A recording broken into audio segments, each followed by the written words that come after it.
Good morning. Thanks for joining us. We'll just do some quick introductions. Neil, go ahead. Okay. Hello. My name is Neil Flanagan. I'm from Jefferies, which is an investment bank out of New York. And we spend most of our time covering state and local governments to assist in developing and implementing financing programs. I'm Jeff Buswick. I'm from S&P Global, based in Boston, but I cover states and municipalities across the country. And I'm Dave Erdman. I'm with Baker Tilly Municipal Advisors, which is hard for me to say because I was at the state of Wisconsin as a debt issuer for 30 plus years. I just retired from this job here. So thanks for coming to our Bonds 101 session. This is a session that has been a standard of the TMTS probably for the last 6-7 years. And when I was a member of the State Debt Management Network, we always looked at, this training symposium, and we always had a lot of high topic, high profile, high intelligence topics. And we're like, well, we need to get more people from states to come to this TMTS. And one way of doing that, as Dylan said, is to have some educational type programs. So the Bonds 101, the Bonds 201 to kind of, base bones, some information, set the table so that as some more complex topics get addressed this afternoon, people who may not have been in the business for more than 5 years have a little better understanding of what we're going to be talking about. So we have a lot of slides, but if anyone has any questions at any time, feel free to raise your hand because we are the first real session after the market session.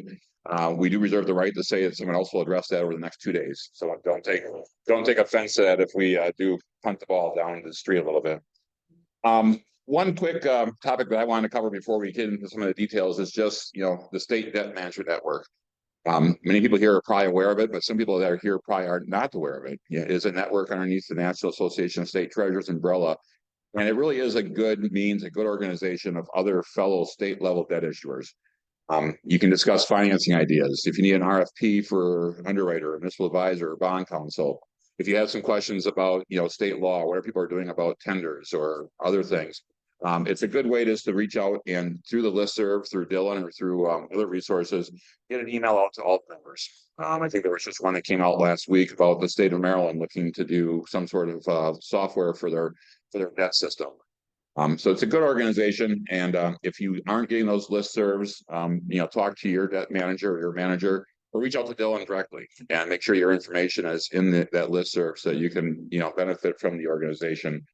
On this page is just a clip from the website for NAST State Debt Management Network. You'll see there's some topics there. Part of the plan that we developed about 6 years ago was to kind of keep this up to date. So if you have some information that you want to add to any of these topics after you go in there and you say, well, geez, here's something that I did, again, feel free to forward that on to Dylan so it can get added to this particular resource page for the State Debt Management. So with that, we'll dive into the details. Bonds 101. Okay, so I'll talk about this page. So we want to talk just to frame what the municipal market is relative to other markets. And, typically you hear about equities and fixed income or, fixed income bond market. So we're in the fixed income bond market. And if you look at the pie chart on the right, we're a small percentage of that. It's 3% of the fixed income market. The largest is the U.S. Treasuries at 42%, and then agencies, 21, mortgage-backed corporates, and asset. So we're a small piece, but if you look, and outstanding is roughly $4 trillion in municipal securities. In terms of issuers, we're number one. There's roughly over 50,000 independent credits and issuers of municipal debt in the United States. So as you can imagine with that, there's a lot of variety about how people do things and how they implement their bond programs, and a lot of clients for us to cover and work with. The aspect of municipal debt that many of you may know, just to highlight, is it's generally tax exempt. So it's exempt from federal income taxes. So if you're an investor and you buy a municipal bond, you don't pay, if it's tax exempt and it qualifies, you don't pay federal income taxes on that. And so that it's called a tax preferred. And there's been a lot of rule changes as to what can be eligible for tax exempt. In 1986, that got curtailed quite significantly. We'll talk in a minute where generally people use this type of debt to finance. And there's a benefit if you basically can issue debt and investors don't have to pay the federal income tax. And many times if you're an in-state resident, you don't have to pay the state income tax. It allows state and governments basically to borrow at a lower cost of funds. So that's generally what drives the municipal market is. It's a lower cost of borrowing for state and local governments.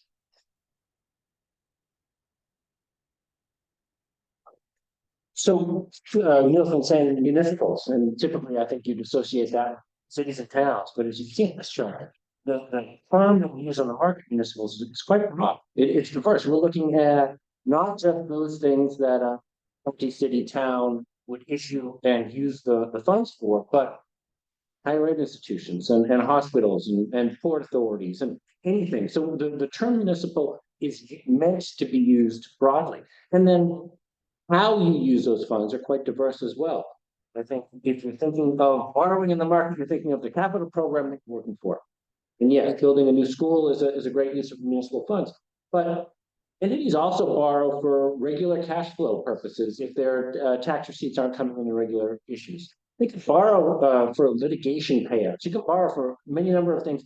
Each state has different legal authorizations for what you can borrow for. But when you use the term muni, we're not just talking cities, not just talking states.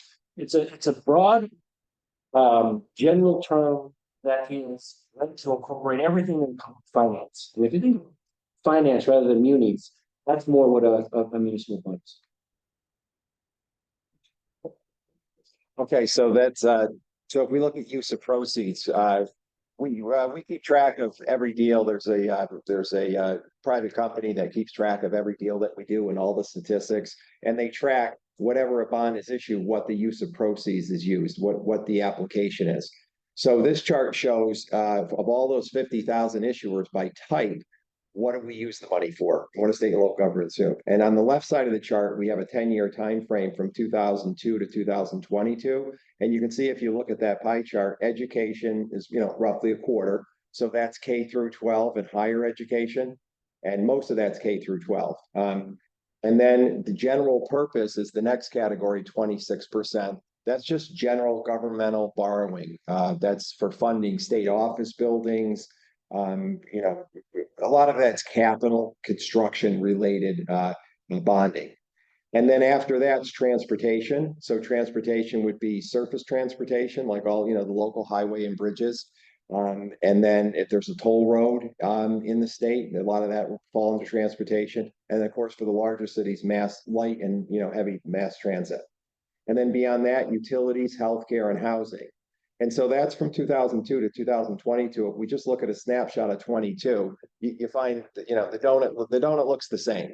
So that mix doesn't generally change over time. If you look all the way back, those are generally the categories where most of the tax debt is being sold and what it's being used for.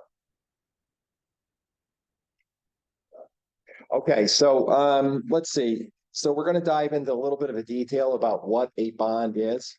And I'm looking in the audience. I don't see that many familiar faces, which is good. I get worried I'm going to see all our competitors. And they're like, is Neil really going to talk about what a bond is? So that's not who this is directed towards. This is directed towards, I guess if by show of hands, how many people, feel they're expert on how fixed income municipal bonds work? Okay, good. Excellent. I feel better. I woke up this morning. Yeah.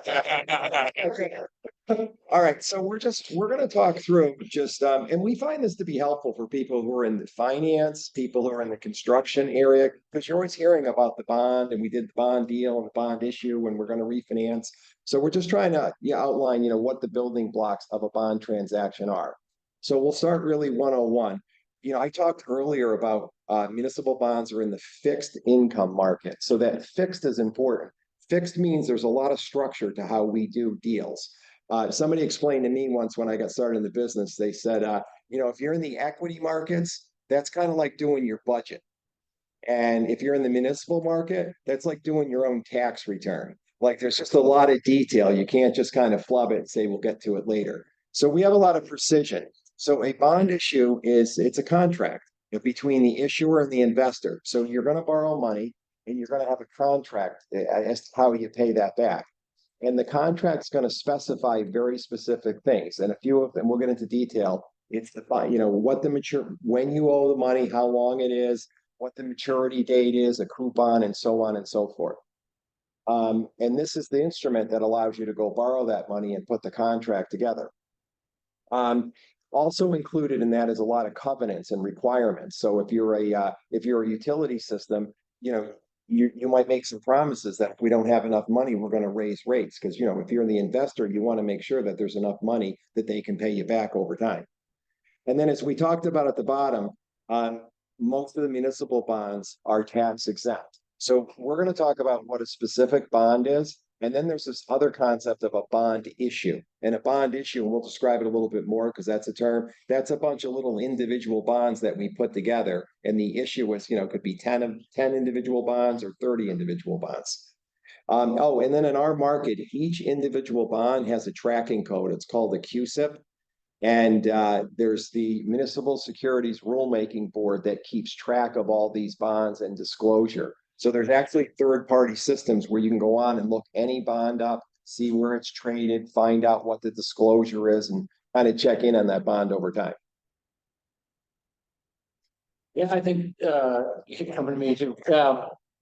When you come to market with a deal, there are very often diverse pledges, and we'll get into the greater detail on what the options are for pledges. But the two general terms are a general obligation bond and a revenue bond. And the general obligation bond differentiates itself broadly by just saying, look, the full faith and credit of this organization is pledged to repay the debt.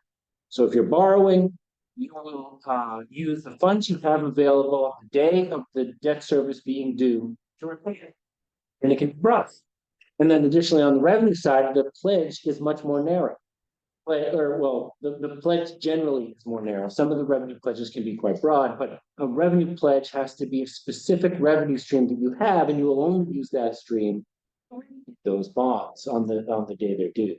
So you have PO bonds, revenue bonds, and you can see the history across the bottom. Typically, you'll have a little more in revenue than GOs last year or year to date this year.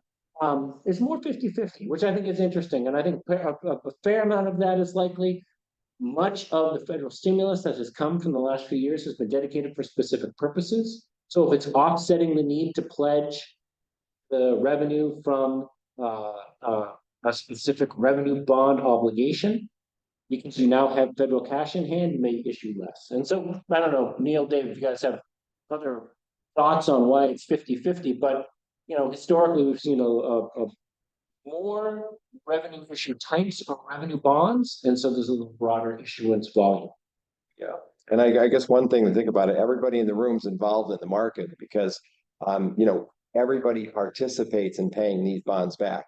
So if you're the general obligation bonds, many times they're secured by property taxes. So, and your property taxes are secured by your home.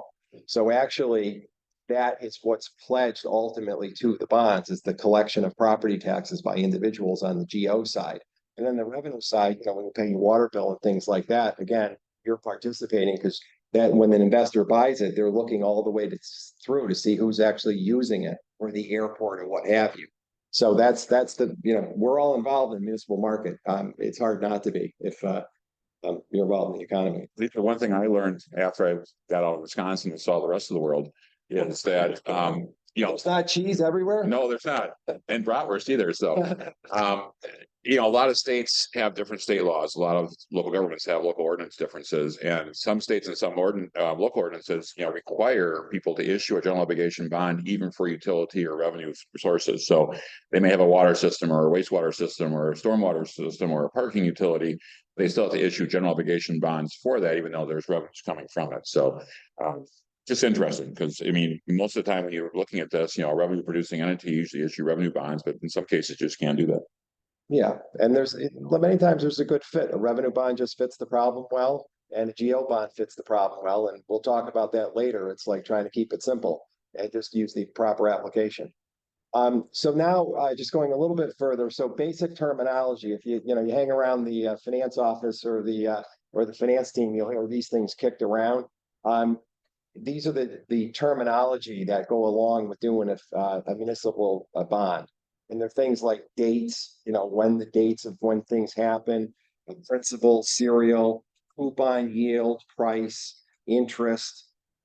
And then all the things on the right have to do with kind of the interest component that you pay. It's accrued interest, the debt service. That's the debt service is how much money you're going to pay back over time. And all the way down the tax status. So we're going to just selectively go through a few of these, and it's kind of like how to build a bond. So starting with a few of the key principles, principal and maturity. So a bond has a horizon. So it starts at a point in time and it ends. And the beginning of it is normally when you start paying interest on it. It's when the interest starts being calculated that you owe somebody. So we call that the dated date. And that's usually, we pick some time. It's the 1st of the month or the 15th of the month. And that's when the bond is going to start earning interest and you're going to start calculating. The delivery date is the date when the investor actually gives the money to the state and the state receives the money. And then the longest date is the maturity date. That's the end of the contract. And that's when all the money that you've been given, the state's given, they have to pay back. So if you borrow, $1 million and it's got a 20-year maturity date, then in 20 years, you own that, the $20 million back. And we call that the principal amount or the face amount of the bond. It's the amount that you owe at maturity. So if we look on the right side of the page, we just listed an example. Here's various maturity dates, 24 through 29, and here's the principal for each one of those. So each line is a bond, and we'll get into like what the details are. So in this case, what is it? 1, 2, 3, 6 or 7 bonds. Those each have individual characteristics. They'll each have a CUSIP number that we talked about, and they'll each be its own little independent debt instrument. And in this case, they add up to $50 million. And one thing I realized when I started working with elected officials is they'll refer to, we issued a bond for roads. In their mind, they issued one bond for roads. If the 20-year financing, they have a hard time getting their hands around that. You actually issued 20 bonds for that road. So that's something that's always been a struggle for new elected officials that I've had to work with, is trying to explain how that set up, like those principal maturity bonds that Neil talked about. Yeah, so actually flipping to the next page, it's hard to see on the right side of the page, but the right side of the page that's a bond issue from like an offering statement. And as you can see, it's just a bunch of individual bonds. They go from the deal was done, and this one was 2013. And the maturities went from 2015 to 2035. There was a grouping of all those sequential bonds. And then beyond that, we have a few more bonds listed at the bottom of the page, and the longest maturity is 2043. So what we call this is when we do this is the right side of the page is a bond issue. That's when you put all the individual bonds together. That's the bond issue. And then the individual bonds we describe as being serial bonds or a term bond. And the word serial means sequential. So serial bonds are bonds that we describe them that mature every year, one after the other. And those are all the bonds on the top of the page from 2015 to 2035. They're all individual.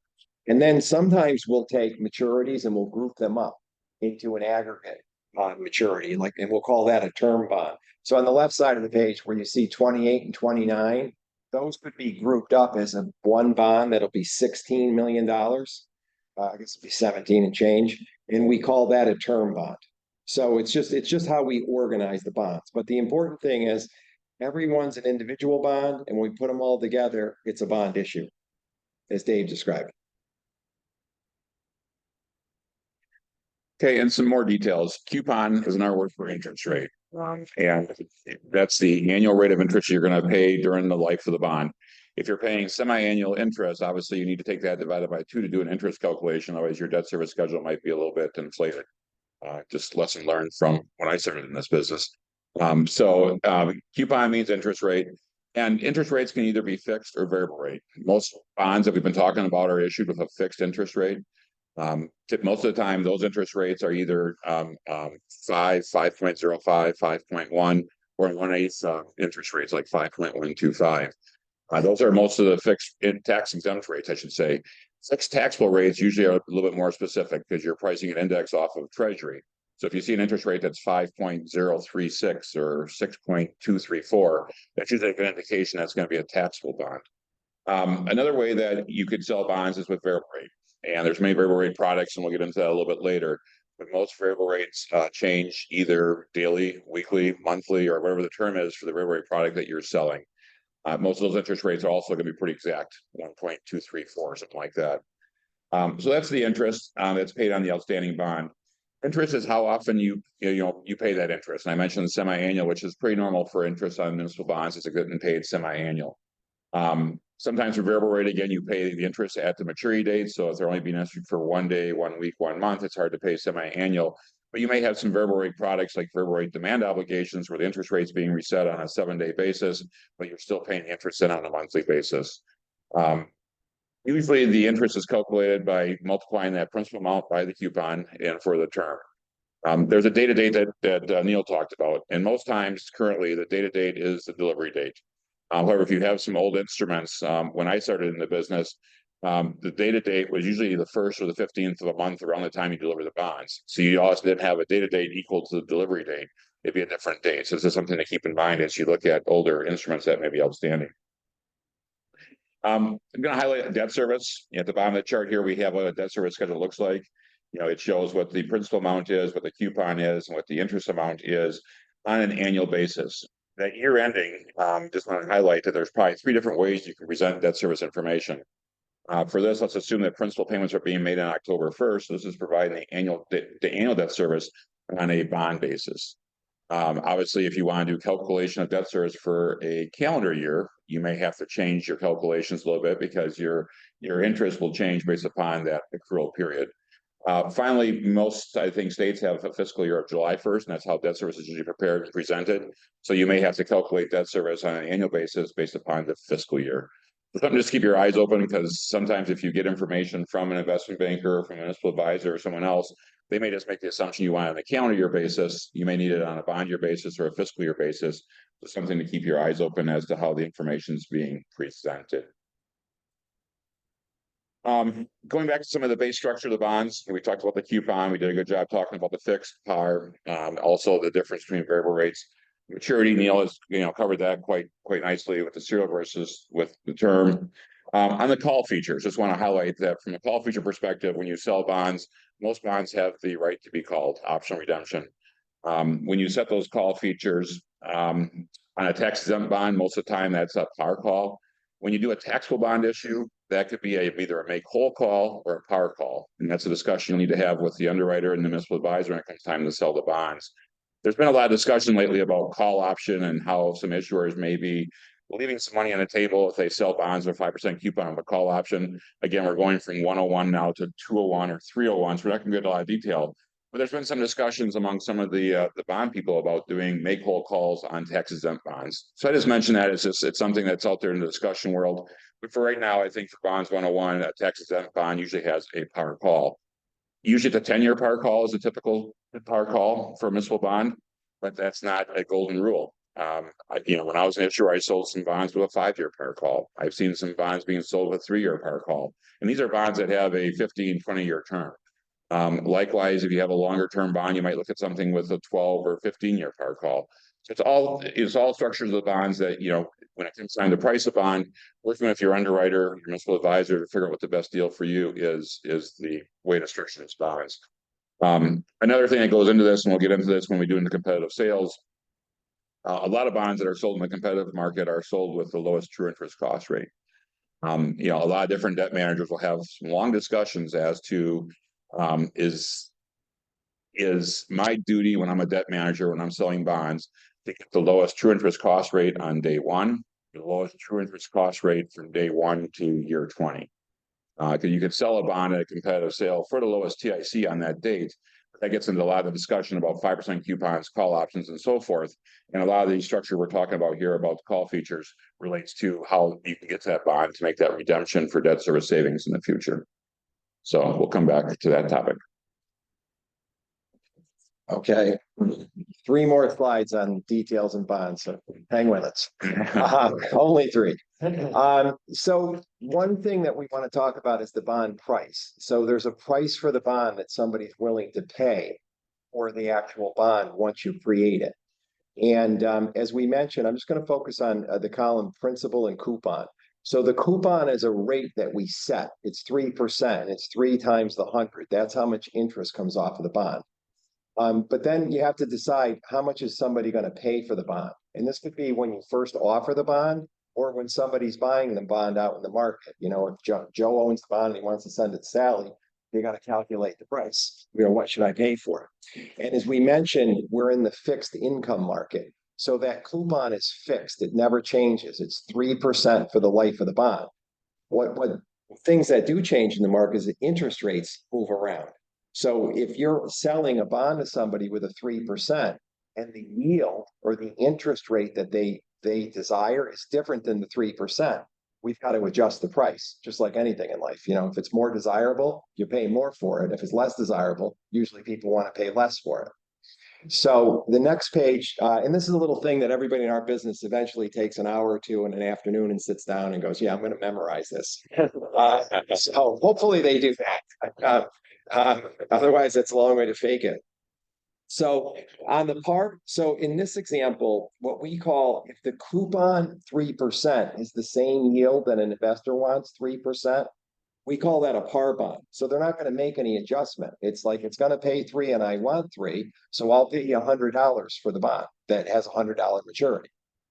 If the coupon is less than the yield that you want, that makes it less desirable because it's paying 3, but you actually want 4. So you're going to pay less. So if the yield is higher than the coupon, the price has to be adjusted downward.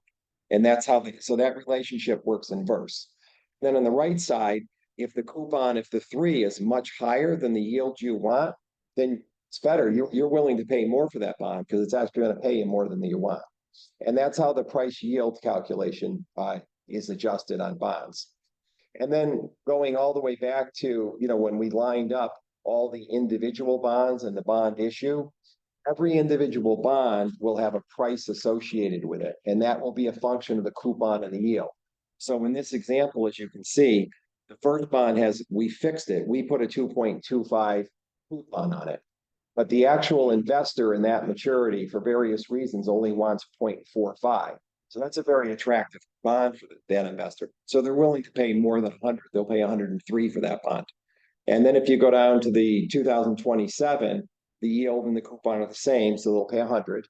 And then in the last 2 bonds, it's not paying sufficient what an investor wants. So they're going to pay you less than 100. They're going to add a discount to it and not pay you 100. And that's generally the how the bonds work in our market, how they're priced and how they're structured based on the yield and the price. One quick thing on that table that Neil has up there right now is that looking at those prices, odds are if you sold this bond in any market competitive or underwriting, you're going to get as purchase price more than the 50.245 million. You're going to get a premium bid then most likely. From an issuer's perspective, you may have authorization only to issue 50.245 million. Now you're getting more money in than what you have authorization to issue. Every state will have different laws as to how you handle that premium. It's pretty common right now for you to basically downsize that principal. So when you have the principal plus that premium bid, the total amount that you receive is that 50.245. But again, that's a standard now, but every state has different laws as to how they can handle that premium. So just something to be aware of. And again, it's probably more of a bond counsel decision too as to what you're issuing versus what you have legal authorization for. So there's some detail and structure on the terminology you often see. Back to the credit types that are issued. Talking about the difference between a GO and a revenue bond. And the revenue bond, I think Neil had mentioned, you know, you might associate it with your water bill and doing water projects. It's not just taxes or rates. I mean, you can have revenue bonds that are supported by various fees. You can have tuition payments, endowments. There are all sorts of ways that you can securitize that repayment stream in a revenue bond. And you can see them here. I think one of the things that's interesting is, look, if you think about that full-faith credit pledge, the investor's thinking, oh, you're going to use the funds that you have to repay with any monies available. If you're doing a revenue stream, if that stream becomes interrupted, there can be a challenge to repay on that time. So very often what we'll see is a combination of revenue streams in a revenue bond. Take, for example, that happened fund, where it's not uncommon for us to see, okay, we're going to pledge the gasoline tax to support this bond repayment, but also we'll take the payments at the motor vehicles, the fees for your car and your registration. You combine them, the thing's a little broader and maybe a little more stable. That if the gas tax declines, maybe the vehicle fees wouldn't be as volatile. And so it's a way to smooth out the risks on the investor side. And so the difference between the geos at full faith, it's broad, they expect everything there to help repay. The revenue stream can have greater singularity or risk in a single one being interrupted, so they use it in different ways to offset risks. So the next slide, goes into how other ways you think about it. So if their obligation is one where the investor may see greater comfort, when the investor has less comfort, they may want other provisions to aid in them willing to put their money behind the loan that you'll be taking in when you sell the bonds, the transfer of capital. And so it's not uncommon to have additional covenants and pledges in the legal documents of a revenue bond that says, look, we know this revenue could be more volatile. So how do we offset that volatility? Well, we're going to do things that will aid you, the investor, in having comfort that we will have that ability to repay you. Look, we may put in an additional bonds test. We won't use this pledge another time unless we have such great revenue coming in that will exceed that pledge. We may put a debt service reserve fund. Look, if you're worried that this stream may be too singular and too volatile, then why don't we say, well, we'll offset, we'll put there are any number of ways you can size it, but maximum annual debt service aside, that can help you to loan the money. So the revenues and covenants on a revenue, the covenants and remedies that are involved in a revenue bond are often there to aid in reducing the risks that may be viewed on the investor side. And they're not; these are the most common that we see. There can be others, but this is what most bond deal teams, as you come together and you start talking about what should we put in place, will recommend having these, or you may have them in existing structures as well. And if I might add, what we do on the banking side is we'll work with an issuer to try to find the optimal structure. Because the real goal, as we mentioned, is you're going to pay interest back for your borrowing. So we want to get the interest rate as low as possible. And you don't want to overpromise. And this is an important one. We'll come back to it later, but sometimes everybody says, well, we'll just give the investor everything, whatever they want, and that's not a good solution because it's, you try to find, you give them just what they want to get your objectives met. And what we're trying to do is we might come in and say, well, what if you add this revenue, you add that revenue, or you subtract this revenue? We want to calibrate it as best as we can. And we want to have some flexibility too, if we ever want to change it. That's the real art in kind of putting a transaction together, is to find that balance. And I think this is a setup. Sometimes the investor will say, well, geez, we'd like to have somebody else look at that, see what they think, so we can kind of correlate it with our view of what you put together in the package. Yeah. Okay, that's an overview of what a bond is. Now we're going to go over some of the processes as to how you issue a bond. As Neil said, there's a lot of details with these bond issues, and there's a team that gets assembled to help you with the issuance. I mean, obviously an issuer themselves, such as yourselves, we're going to be able to do everything that's needed for a fixed rate bond issue or a variable rate bond issue. So this slide then identifies some of the parties that are in a typical bond transaction, starting with the issuer. The issuer is basically the captain of the ship usually. They're the ones that are going to make these selections for the working team. They're the ones that are going to be responsible for making some decisions as to the details of the transaction. Issuer in some states that have bond banks or other authorities, an issuer may be a conduit type entity where people will go through this conduit for them to actually issue the bonds on their behalf. Just looking at some of them on this page, bond counsel is going to be the firm that's going to give an opinion. Basically, the opinion talks about the validity and enforceability of the bond that was issued. Did you do everything that's required by statutes? Did you require everything that's needed by local authorizations? They'll also provide the tax-exempt opinion if these bonds are exempt from income, as Neil mentioned. Bond counsel will also get involved in making sure you have a good disclosure document. And recently, there's been a movement to kind of having disclosure counsel in addition to bond counsel. For some issuers, that may be the same law firm. In some transactions, that might be different law firms, one being a bond counsel, one being a disclosure counsel. Financial advisor is a firm that helps the issuer. Their duty is to the issuer. One thing that people don't understand sometimes is that, when I was an issuer, I issued bonds. I sold them to Jeffries Neal's firm. But we're selling bonds. We're not friends. That's an adversarial relationship. So, you're negotiating a price. Your municipal advisor is going to be the firm that's going to help you get that best price. So every firm, every issuer should have a municipal advisor to help them during the process, especially if a negotiated sale. But also the municipal advisor has a fiduciary responsibility to make sure we're giving good advice to the issuer on bond structures and so forth. Investment banker underwriter, again, we'll go over competitive sales versus negotiated sales, but they're the firms that are going to give you ideas from an investment banking standpoint. And the underwriting aspect of it is going to be the firm that's going to underwrite those bonds. You sell the bonds to the underwriter through sales and trading desks are going to find investors to sell those bonds then to investors. So that's the role of the investment banker and underwriter. Rating agencies, Jeff's role in the transaction is that every bond that gets issued, people are going to want to know what the credit rating is. They're going to want the credit rating opinion from the rating agency as to what their review of the transaction is, what their comment on the strength of the transaction, concerns they have, what can make the rating go up, what can make the rating go down.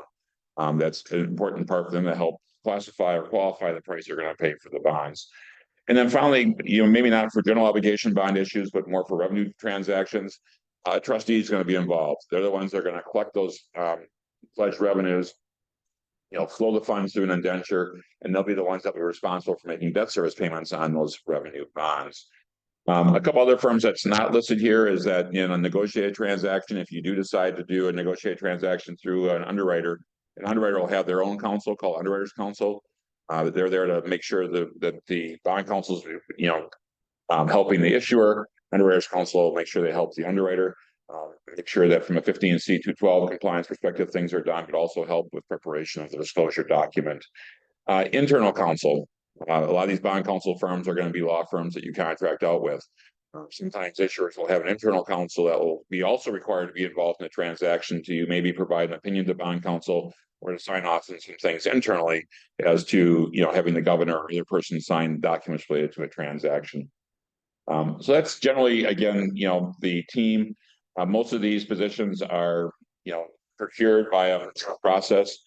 Trustee usually goes with the life of the bonds, but usually a bond counsel, municipal advisor, investment banking is, an RFP type process, like I mentioned. Being part of the state debt management network, there's a lot of templates for that. Rating agencies is also something an issuer can do. I think currently there's probably 4 key bond rating agencies: S&P, Moody's, Fitch, and Kroll. Your municipal advisor will help you as to what rating agency should be involved in the sale of the bonds. It used to be you needed 3 rating agencies, and the general consensus now is you can probably get away with just having 2 rating agencies when it comes time to issue some bonds. I mentioned this competitive versus negotiated. Municipal bonds, and again, we're talking about fixed rate bonds here mostly, can either be sold in a competitive sale or a negotiated sale. And, we can discuss this all the rest of the conference as to which is the best way to sell bonds. Thought we settled it. Slide's still in here. Historically, the percentages are there that, from a public offering perspective, 20% of the bonds are sold competitively, 72% are sold negotiated sale. Then there's a third column there called private placement. And private placement bank loans have kind of been the same. They vary with regulatory changes. But that's about 8%. I think it's 8%. Yeah, 8%. And that's still good. As for competitive versus negotiated, some state laws, some local ordinances may require how you sell your bonds. Like in the state of Wisconsin, we're required to do a competitive sale for new money general obligation bonds. Some issuers will make the decision just to sell everything competitively because that follows standard procurement practices. I'm buying pencils, I'm putting that out for bid. Buying widgets, I'm putting that out to bid. So if I'm going to sell bonds, I want to put that out for bid.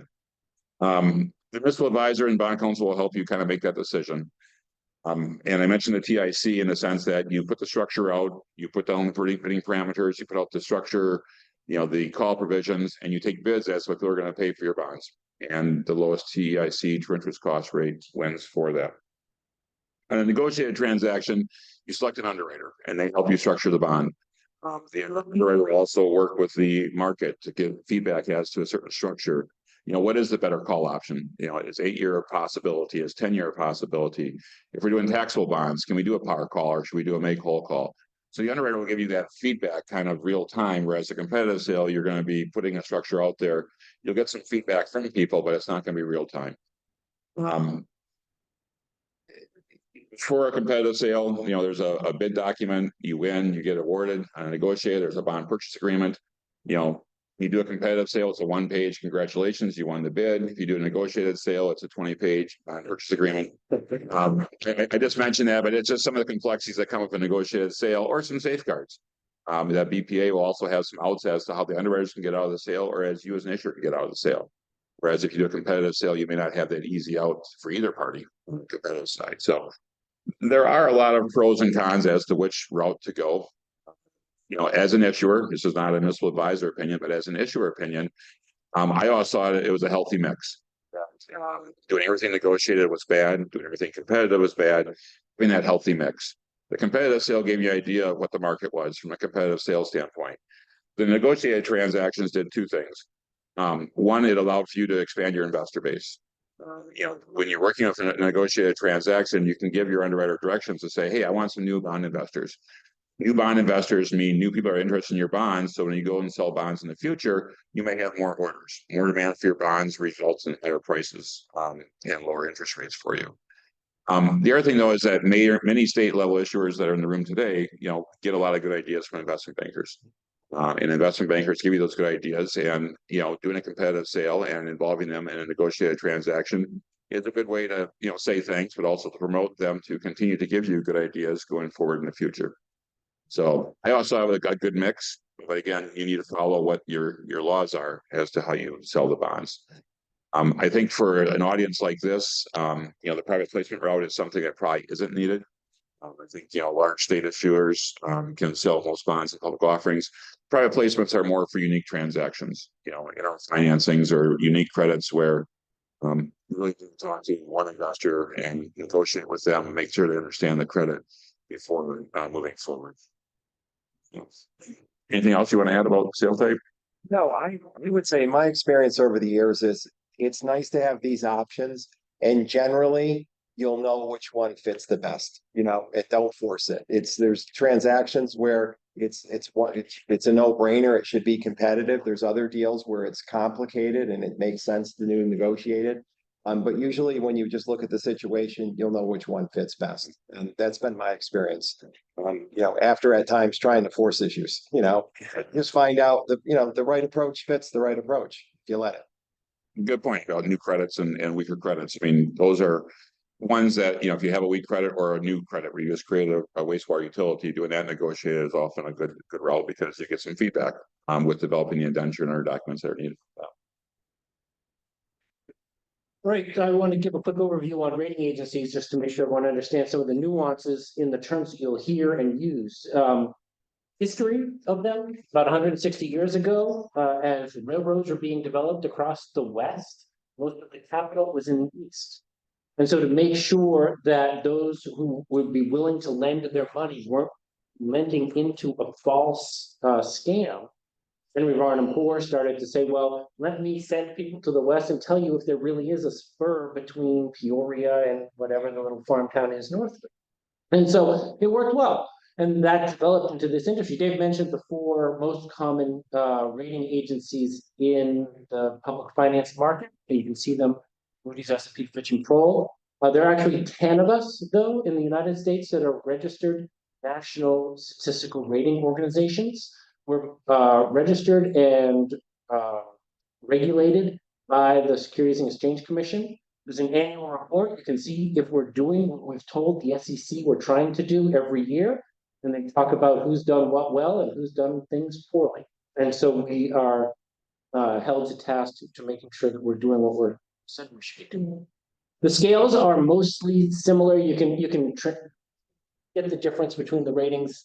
Moody's has a slightly different scale. But in general, the green up there that you see are the investment grade ratings. And below would be the speculative grade, or very often you'll see in the news called junk. We don't like the junk. Everything from single B up, we do expect that debt to be repaid on time. And that's what we're evaluating. Any rating agency, we will have different criteria, and all the criteria that we'll ask the questions in our rating meetings with you are public and available on the website. And before you go into a meeting with any rating analyst, you should know what they're basing their judgment on, and it's that public criteria. But that what we're all trying to do is that willingness and ability to repay debt in a timely manner in accordance with the bond documents. So what have we talked about? We've talked about, are the streams volatile and singular? Have you put in place additional provisions that'll help the investor be willing to lend money because they have better comfort and controls to know that you will have that willingness and ability to repay debt when the need comes to pay. It is an extremely highly rated sector. In public finance, you can see some of the screens on the bottom, the comparatives on the bottom. We rate 23,000 ratings in public finance, 20,000 unique issuers. Of those in public finance, 52% are AA minus or higher.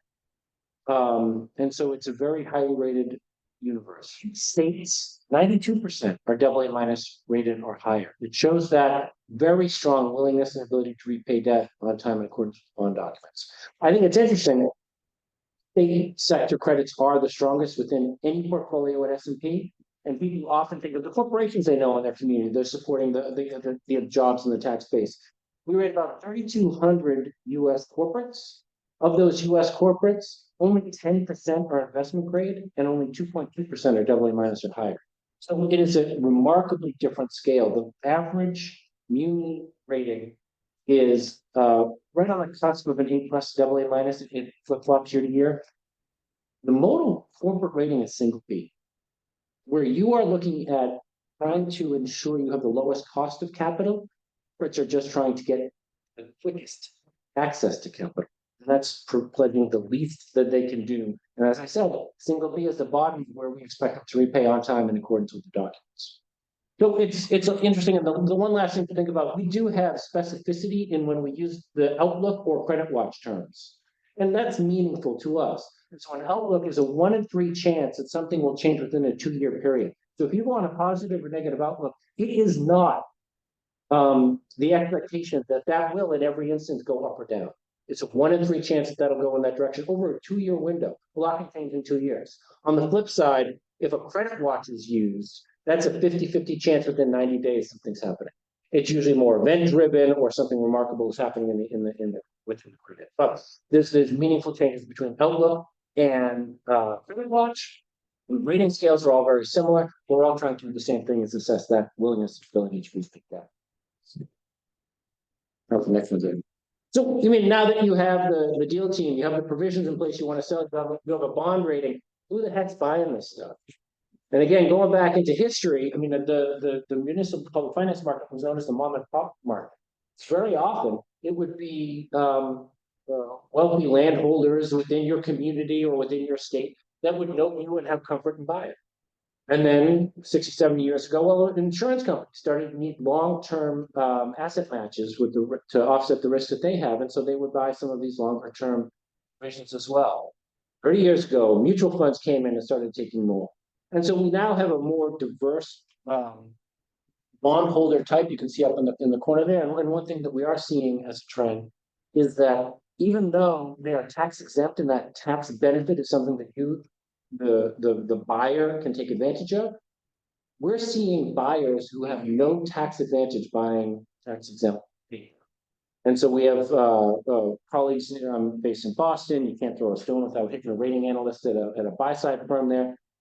No, I don't like numbers rocks, but it's but they're very awful. I'm talking to them on the street and I said, "Oh, I just got back from Japan because I went to talk to investors that are interested in municipal paper. I just got back from Europe because in Europe people are interested because what they like is that very strong willingness and ability to repay debt in accordance with the documents at a set fixed coupon that they view as valuable. It's less volatile than some of their local markets." So just wanted to share that and to the next.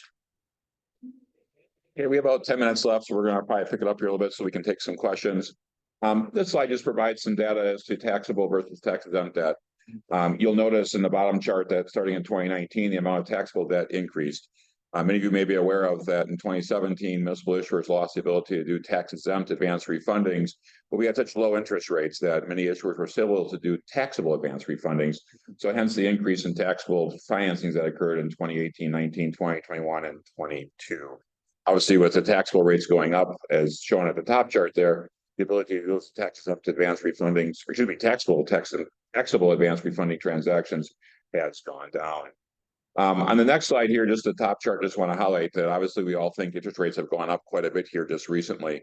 If you look at the last 20 years, which is the dotted green line, the solid line is where interest rates are right now. But you'll see that aside from the inversion that's happening here in the first 5 to 6 years, we basically are on top of the 20-year average is. So while interest rates may have gone up, we think it's gone up quite a bit. Historically, we are still right in line where rates are historically, which means there's been a lot of times historically that rates have been quite a bit higher than where they are right now. And the top chart just looks at municipal rates, which is often referred to as the MD yield curve. The bottom chart looks at the U.S. Treasury rate curve, where rates are a little bit higher. Okay, then just real quick, so these bonds are outstanding. We have to come up with a financing plan, or maybe we're going to refinance the debt. And, we're always showing clients opportunities to do transactions. And one of the best questions the client ever asked me was Pat McCoy. He was the director of finance at the MTA. I called him with an idea, and he said, Neil, how come we should do that now? And I hung the phone up, and I was like, that was a really good question, because we're like, let's go, let's get it done. So, I learned then that it's really helpful because to put things in perspective about where we are in the market. And this is a chart that there's a lot on here, but I'll go through it quick. We basically, things change in our market, and they're generally around the absolute level of rates and the steepness of the yield curve. Those are the two things that change, and they create opportunities in the market. So this chart just plots, from 1995 to present, all the different places that interest rates have been. And I've always find it helpful to just put it in some context. So if you're really sticking out in an unusual place, that begins to be, well, here's why you should do it if it makes sense and you save money, because we're not in this place for a very long time. If you look back historically, just to have some measure. So that's what it's primarily designed for. And we're going to talk about that in some of the later sessions, or the other panelists are, about opportunities in the market. And if you just notice on this chart right now, at the bottom where that red check is, we're in a place we've never been before. All the way back to 95, it says current. We have an inverted curve, which we never see in our market. So there's definitely unique opportunities right now in the market, or unique challenges, because we're in a place that we're normally not in. The next page just shows the solid, the darker bars at the bottom. That's new issue. That's the first time you issue debt. The top of it is refinancing debt. So a big piece of the market for issuers is actually going in and refinancing, just like people refinance their home mortgages. Well, that wraps up our presentation. The conclusion, though, is that once you issue the bonds and get everything you've completed up through what we've talked about, that's just the start. While those bonds are outstanding, there's a lot of things you're going to have to still be responsible for. Ongoing continuing disclosure, the investment of the bond proceeds, post-issuance tax compliance, rebate, arbitrage, change in use. So many things will happen over the life of the bonds. A lot of those topics are going to be handled in our next session after us, called Bonds 201. So we're not going to go into a lot of details. So we wanted to highlight that, most people think, okay, I've issued the bonds, I'm done. In reality, the work is just starting. The disclosure aspect and annual disclosure. I think many people here are aware of some of the discussions that are going on about the Financial Data Transparency Act. Municipal disclosures are underneath the lens of a lot of regulators, it seems, constantly. Timely disclosures, I think, what they really want to get at. So while you may have continuing disclosure agreements to file information, 180 or 270 days, I think there's going to be more pressure on issuers, and probably more pressure on state level issuers, to set a trend of being more timely on while you get information out. And that's a whole different topic, but doing some voluntary disclosure, putting information out there on a quarterly or monthly basis could be a good way to address that. The last thing we have, Treasurer Eubanks is in the room, and she actually gave this presentation a couple of years ago during the pandemic. And her last slide was 10 things that she wished she knew when she started in the business. And I've known Treasurer Eubanks for many years. She was actually my municipal advisor before she went into state government. Family owns a nice place in New York. So, but these are some of the things that she mentioned, and we're just going to go over them really quickly. You know, and we thought it was a good ending to, you know, just things to look forward to going, you know. Number one, you may be required to abide by the most obscure bond document provision or covenant someday. And I think the comment there is, read everything, because if there's something that you don't agree with, just don't say, forget it, it'll never happen, because it will happen. Yeah. Two, relationships are the highest importance, and this is a small universe. So, most people in this business have been in the business for 20 or 30 years. And, when I read these are all life lessons. It's about relationships, and you're going to work with people. So find a way to work together and work through things and support. Yeah. Market participants, underwriters, investors, rating agencies have very long memories. I was talking about 160 years ago and 80 years ago, and these things do last. And so good and bad times seem to linger. You will never regret selecting a simple option or solution. One of my predecessors developed a variable rate program, which required us to do a monthly variable rate takeout capacity test. So every month we had to go through and do a calculation. Yeah. You'll never regret selecting a simple option. Five, don't rinse and repeat. The relative value, cost of an instruments can vary greatly over time. I think the one there is, keep things fresh. Just don't keep doing the same old thing. Keep it fresh, have an open mind and a beginner's mind every time you look at a financing. Yeah, good markets don't last forever, and neither do bad ones. So it may not look optimistic at any time, but going back to Neil's efficient frontier, compare where you were in the past and see if there's an opportunity even in bad markets. Master document can always be refreshed or updated. Indentures for transportation credits, which were based upon gas taxes, how the universe has changed now with the hybrid cars. This is one example that comes to my mind. I love it's really, when I read these, I was like, these are inspired. When in doubt, disclose it. So this comes up all the time. Should we say something? It's like, if you're having that conversation, you probably want to do it. And then right after that, somebody should say, is it public? We should check. Because then, now you just created, let's tell everybody. So that's a really good one. It's, both sides of the coin. And then going to the vendor community in the room, the recommendation should be based on what's best for the client, not you. Right? All of us up here, and additionally, we're trying to ensure that this market is efficient and functioning, and how that works is with fair information and upheld documents. And then lastly, as debt issuers for state level agencies, you're doing a great job. You're doing a great purpose for the residents of your states. Find the joy in what you do every day. So thanks, Treasury. Thanks for letting us use these again. Yeah, they're wonderful. Yes. Any questions? I think we have 2 minutes for questions. Yes. Yeah, thanks for the panel. Great perspective.